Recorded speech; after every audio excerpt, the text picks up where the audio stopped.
Sir திருக்குறளை எங்களுக்கு நடத்துங்கன்னா அட 4 பயல்களுக்கு இப்படி ஒரு ஆசை வந்திருக்கு பத்தியா. உடப்படாத ராமன் பிடிச்சிட்டேன். ஏண்டா எத்தனை பேர் வர்றீங்க, நான் வகுப்பு நடத்துகிறேன் அப்படின்னு. ஐயா நீங்கள் ஒன்றும் செய்ய வேண்டாம், எல்லாம் ஏற்பாடு நாங்களே பண்ணிட்டோம். ஞாயிற்றுக்கிழமை இந்த கோயிலில் வச்சு நடத்துவோம்னு சொன்னால் 49 பேர் சேர்ந்துட்டான் சார். 49 பேர் திருக்குறள் வகுப்பில் சேர்ந்துட்டான். பேர் இல்லை. டெய்லி என்ன பண்ணணும், வாரம் நீங்கள் என்ன பண்ணணும், 10 மணிக்கெல்லாம் இங்கே இருக்கணும். 49 பேர்னா சரியா 49 பேரும் வரணும். போன வாரம் நடத்தினது என்னன்னு நான் கேட்டால் சொல்லணும், குறிப்பு எழுதிக்கணும். இதெல்லாம் ரொம்ப விவரமாக சொன்னேன். முதல் வாரம் கடவுள் வாழ்த்து அதிகாரம் நடத்தியாச்சு, 49 பேரும் வந்துட்டான்.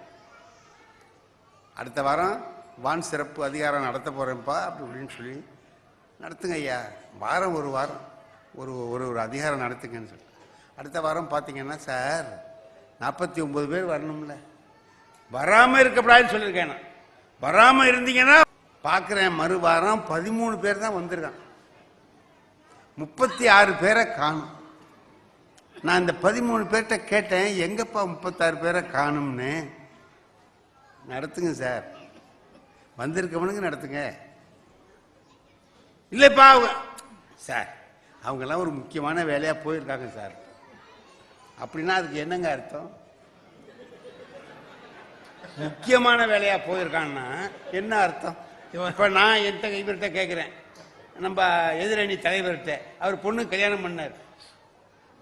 ஏன் சார் கல்யாணம் பண்ணீங்களே, ஒரு பத்திரிகை கொடுக்காம விட்டுட்டீங்களேன்னு கேட்டா அவர் சொல்றாரு, இல்ல முக்கியமானவங்களுக்கு மட்டும்தான் கொடுத்தேன்.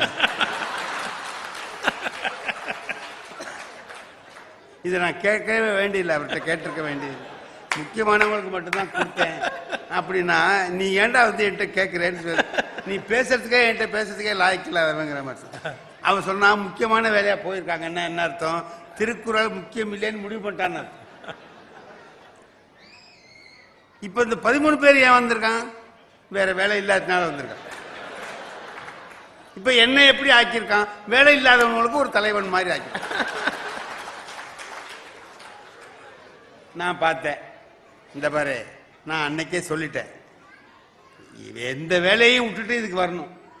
நான் அப்படிதான் வர்றேன், எந்த ஊர்ல கூப்பிட்டாங்கனாலும் இல்லை எனக்கு வகுப்பு இருக்கு நான் போறேன்னு சொன்னேன்.